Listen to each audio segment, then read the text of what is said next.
All right, Max Groah, you're a part of Backward Slate Productions. All right, and you also work with a collective of filmmakers. Now, what have you guys done in the past as this collective, and kind of how did the collective kind of come together?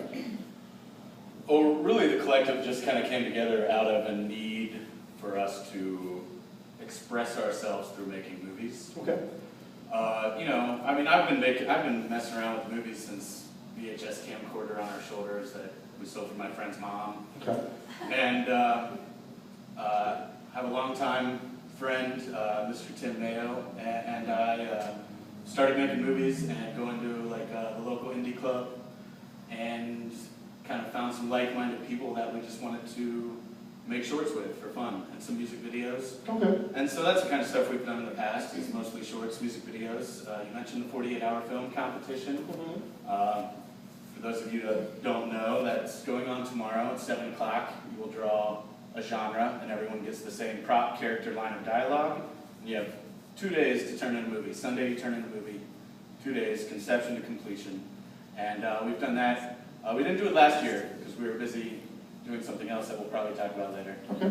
But spoiler alert? Yeah, no spoilers. I almost talked about the red wedding, but I'm not going to do that. Okay, people that get that reference. I told you I was a nerd, dude. I lost track of what I was saying too. Rock, scissors. Already did that. It's a group of All right, now you're talking about your group of friends. Do you want to just like pool together resources and time and kind of expertise?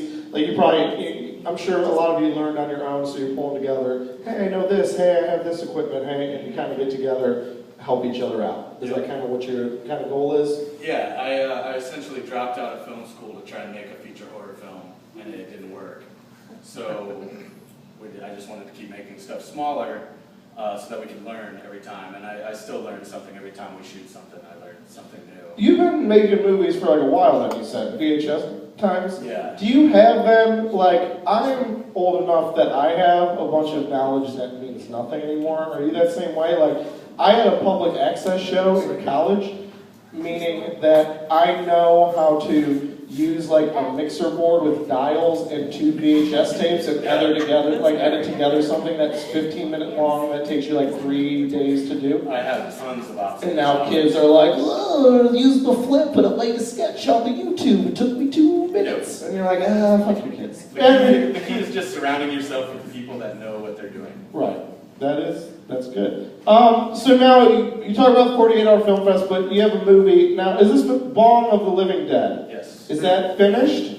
Well, it's not cut. It's not cut, but you're done shooting it. Yeah. So now, tell everybody about the movie. I know a little bit about it. It sounds really cool. Why don't you tell them what the movie's about and kind of just the story behind it? Bong of the Living Dead. Bong it's of the about Living Dead. breakers in World War II. It's a zombie stoner film, man. I'm not asking questions because I don't know. it's like a prompt. I'm not the dumbest guy ever. This isn't extra. Bong of the Living Dead, what's that about? There's no person inside here. My name's Mario Lopez. You guys know that's how that show goes. Alright. So I don't have cable, so I watch a lot of shit. Just because, I don't have cable, but I also don't not have the need to constantly be stimulated. So I'm just whatever's on the TV. Alright, so Bong of the Living Dead, it's a zombie stoner film. When do you think people could see it? When you guys got a schedule, or you kind of... Halloween next year. Okay, that makes sense. That's when we're gauging. Nice. And it was shot here in Columbus. Sure was. We've been writing it for 10 years. That sounds like a stoner kind of schedule. We just kept whittling away at it, and every time we would do one of these shorts or music videos, we'd learn something and be like, man, there's no way we're going to be able to do that in the future. So let's edit it. And really, I've been equating it, even though I don't like most manly stuff like working on cars and doing sports, but it's kind of that hot rod. You did say doing sports. I don't do sports. Gave it away on that. But Alright, but yeah, so this, like you said, this is your hot rod in the garage. You kind of work on it when you have time, and when it's done, it's going to be awesome. Yeah. That's cool. Well, like, that's what, like, you picked, I mean, a zombie movie seems like a relatively large undertaking. Because it seems like, is there a lot of special effects work going into it and things like that? There is. If there's any filmmakers out there, don't make a movie that involves hundreds of extras on your first try, because it blows. Just as far as organization and schedule and getting everyone available for a solid 2 weeks is really tough, especially when a lot of people have day jobs and are weekend warriors type. Right. But again, when you plan for 10 years, you can kind of like save up for that vacation to Hawaii. Right. So that's kind of the mentality we went after it. Did you guys use a lot of like practical effects? All practical, no digital? We're going to go through, that's part of the reason we want to take so long on it. We want to augment some of the stuff we have, but that's where I really got my start in film, was doing effects. Okay. A little kid, I was like, make scars and cuts on my face and stuff. And we had a really great effects guy, Scott Slager, that I had met a couple years ago. He's done a lot of haunts in town and wanted to make a bunch of zombies, and we got him to come out and yeah, I mean there's a fair amount of gore and a lot of zombies in it. For nice. Sure. Because here's the thing I always wondered is like, I thought like digital effects were always like a cool thing because they were relatively cheap. Like you put them on a computer and it's done, like you don't have to buy the stuff. But then I feel like people our age always, I don't know, like, do you like digital effects in movies, like big movies? I think they're horrible. I've seen it done all right, but yeah. Mostly it's a mix of the practical effects that they augment. So do you think, like, there's going to be a backlash, like, people in our generation that are like, it's cheaper, but it sucks so bad, I will take 10 years to make this. So that's the knowledge conversation we had. Especially, like, when I see fake blood in a movie, I'm like, blood has to be the cheapest thing to buy in this movie. Like, why did you hire Brad Pitt and use fake blood? Hire, like, Ashton Kutcher and use real blood. Like, just take a step down. I think it's because, we were in our garage messing around with fake blood and trying to blow up heads and stuff, and the kids today are in their bedrooms playing around on their computers messing with that stuff. Right. So really, it's not our generation is going to fix it. It's we're ornery old men. Yeah, we're just going to get straight. These kids with their computers, it's like, I just want to see someone die. It's like, so yeah, well, that's kind of, the thing I found interesting about you, kind of unrelated, and I think this kind of connects though, is you still rent videos from a video store. And you're very, like, passionate about that being a thing. I love the experience of going to a video store, talking to a human that watches more movies than God, and knows what you should watch.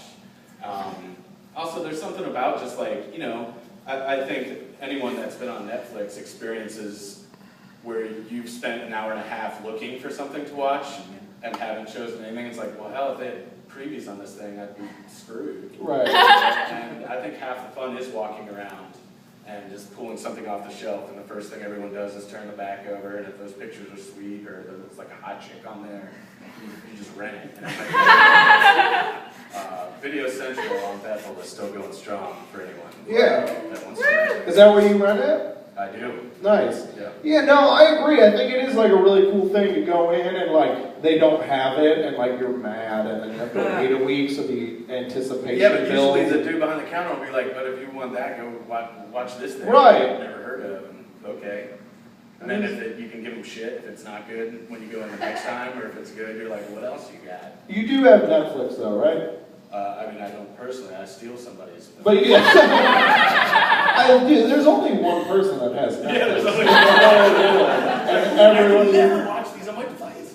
But like $8 a month is not that expensive for all the friends But you could to ever me, want. with a video set of 10,000 titles, there's not enough on there for me. Like, I mean, I'll go through every genre, look at every movie, and be like, well, there's nothing on here. Except for Sherlock. Watch Sherlock, the BBC show. Yeah. Do you like Sherlock? It's awesome. Okay. I'll check. It's not the one with the handsome man and the Asian lady? What's that one? Don't watch that one. Okay.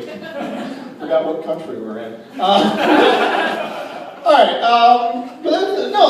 I agree. I think it is a cool experience. I remember when I was younger, we had like a local video store that we went to for a while, and then like Where was it?